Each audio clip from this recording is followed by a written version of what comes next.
Aj vy odrazu strácate náladu, prichádza na vás smútok a cítite sa unavení? Možno patríte medzi tých, ktorí s príchodom sichravého počasia musia bojovať s jesennou depresiou. Jej príznaky ale môžete zmierniť liečivými bylinkami a čajom.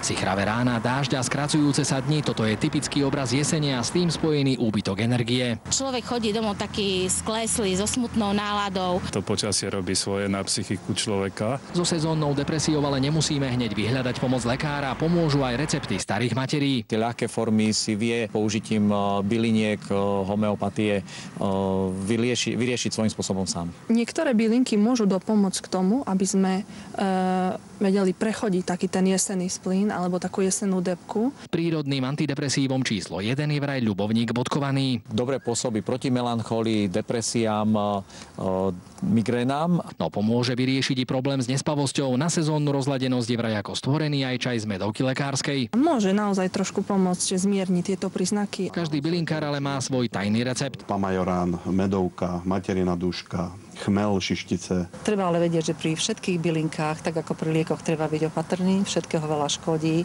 Ak včas nezačneme bojovať so sezónnou depresiou, môže prerásť do trvalej depresie a tej by sa mali vyvarovať najmä pacienti s kardiovaskulárnymi ochoreniami. Na jeseň v našich ambulanciách sami vidíme, že týchto pacientov máme viac. Odborníci preto okrem čajov z byliniek odporúčajú napríklad aj takéto vychádzky do prírody. Napriek pochmurnejšiemu počasiu by sme si mali vedieť jeseň užiť. Marián Ujházia, Martin Jedinák, televízia Marky.